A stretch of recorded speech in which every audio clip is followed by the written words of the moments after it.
ये वो इंडियन डाकू है जिसने जंगल में रहते हुए पूरा इंडिया सर पे उठा रखा था। इंडियन एक्टर्स और पॉलिटिशियंस को किडनैप करना और लोगों को जान से मारना इसके लिए आम बात थी। यहाँ तक के 3 महीने तक एक इंडियन एक्टर को इसने किडनैप करके रखा, पर गवर्नमेंट इसका कुछ बिगाड़ नहीं सकी। इंडियन गवर्नमेंट ने उसको पकड़ने के लिए 200 करोड़ रुपए का खर्चा किया। एसटीएफ के नाम से एक पूरी अलग फोर्स बनाई गई सिर्फ उसको पकड़ने के लिए। आखिरकार सन 2002 में उसको एक इनकाउंटर में मार दिया गया। पर हैरानगी की बात यह है कि उसके मरने के बाद उसके गांव के लोग रातों रात करोड़पति बन गए। अब सवाल ये आता है कि आखिर कौन था ये शख्स और उसके मरने से गांव वाले कैसे अमीर बन गए। ये कहानी है इंडिया के मोस्ट वांटेड डाकू वीरप्पन की। वीरप्पन बचपन से ही अपने फैमिली के साथ जंगल में रहता था। उनका एक छोटा सा घर था जंगल में और वो बहुत खुश थे अपनी जिंदगी से। 1968 के बाद फॉरेस्ट डिपार्टमेंट ने इनको तंग करना शुरू किया। वो इनसे कहते थे कि जंगल से बाहर अपना घर बनाओ और वीरप्पन की फैमिली मना करती थी जाने से।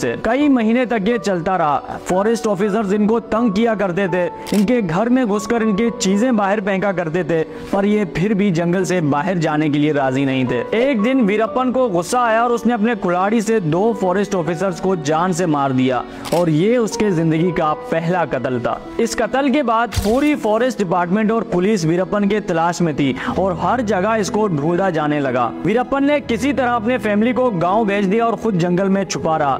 इसी बीच उसकी मुलाकात एक जंगली गैंग से हुई जो हाथियों को मार कर उनके दांत बेचा करती थी। वीरप्पन भी उनके साथ जुड़ गया। वीरप्पन मेहनती था, बहादुर था और उसका निशाना बहुत अच्छा था, इसलिए बहुत कम टाइम में वीरप्पन ने उस गैंग में अपना एक नाम बनाया। वो कई किलोमीटर दूर खड़े हाथी को भी एक गोली से मार गिराता था। कई सालों तक उसने उस गैंग में काम किया, पर अब वीरप्पन अपने बहादुरी से इतना मशहूर हो गया था कि उसने अपना एक अलग गैंग बनाया। हजारों लोग थे उस गैंग में और वीरप्पन उस गैंग का लीडर था। वीरप्पन ने हाथी दांत बेचने के साथ साथ चंदन की लकड़ी भी स्मगल करना शुरू किया। इसको काटना और बेचना दोनों कानूनन जुर्म है, पर एक अंदाजे के मुताबिक वीरप्पन ने 2000 करोड़ मालियत के चंदन की लकड़ियां बेची थी। उसके अलावा उसने अमीर बिजनेसमैन और सेलिब्रिटीज को किडनैप करना शुरू किया। यहाँ तक के 3 महीने तक इंडिया के सुपरस्टार राजकुमार को उसने अपने पास किडनैप करके रखा और पैसे लेकर छोड़ दिया। वो इतना ताकतवर बन चुका था कि कोई भी उसके रास्ते की रुकावट बनता तो वीरप्पन उसको रातों रात गायब कर देता। अगर कोई पॉलिटिशियन या पुलिस डिपार्टमेंट का कोई बड़ा ऑफिसर वीरप्पन को पकड़ने की बात करता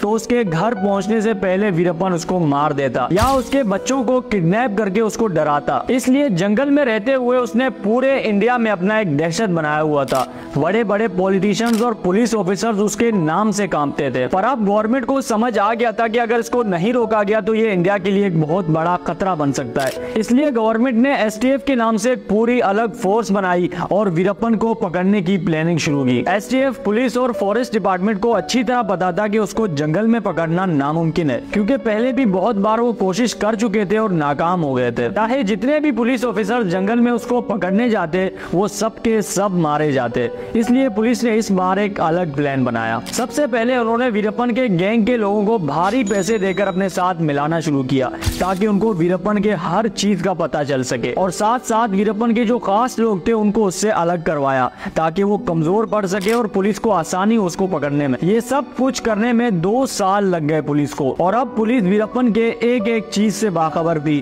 और सही मौके के इंतजार में थी। वक्त गुजरता रहा। कुछ महीने बाद वीरप्पन के आंखों में एक इन्फेक्शन हो गई जिससे उसको नजर आने में मसला हो रहा था। वो शहर में आंखों के डॉक्टर के पास भी जाना चाहता था और उसको ये भी डर था कि अगर वो जंगल से बाहर निकला तो पुलिस उसको पकड़ लेगी। उसके आंखों की इन्फेक्शन इस कदर बढ़ गई थी कि अब उसको हर चीज धुंधली दिखाई देने लगी और मजबूर होकर उसने डॉक्टर के पास जाने का सोचा। उसने एक एम्बुलेंस अरेंज किया और उसमें बैठकर शहर चला गया। एम्बुलेंस में वो इसलिए बैठा क्योंकि नॉर्मली एम्बुलेंस को ना कहीं रोका जाता है और ना ही पुलिस चेक करती है, पर इस बार पुलिस को पहले ही पता था कि वो एक एम्बुलेंस में बैठकर शहर जा रहा है। यहाँ तक कि एम्बुलेंस का जो ड्राइवर था वो भी पुलिस के साथ मिला हुआ था। वो रास्ते में ही थे कि पुलिस ने उनको चारों तरफ से घेर लिया। पुलिस देखकर एम्बुलेंस ड्राइवर ने गाड़ी रोकी और भागकर पुलिस के पास चला गया। ड्राइवर के निकलते साथ ही 300 के करीब पुलिस ऑफिसर्स ने 900 राउंड फायर करके वीरप्पन और उसके 2 साथियों को एम्बुलेंस के अंदर ही मार दिया। पर अब सवाल ये आता है कि वीरप्पन के मरने से उसके गांव के लोग कैसे अमीर बन गए, क्योंकि वीरप्पन ने हाथी दांत बेचकर चंदन की स्मगलिंग करके और लोगों को किडनैप करके अरबों रुपए कमाए थे, और वो पैसे वो जंगल के मुख्तलिफ हिस्सों में छुपा कर रखता था। और जब वो मारा गया तो गाँव के लोगों ने जंगल में खुदाई करके वो पैसे ढूंढना शुरू किया और गाँव वालों को जंगल के मुख्तलिफ हिस्सों में पैसे मिले भी, जिससे वो रातों रात करोड़पति बन गए। ये थी हमारी आज की स्टोरी। आई होप आपको पसंद आई हो। मैं और आप मिलेंगे किसी एक नए वीडियो में, तब तक के लिए अपना बहुत सारा ख्याल रखें। अल्लाह हाफिज।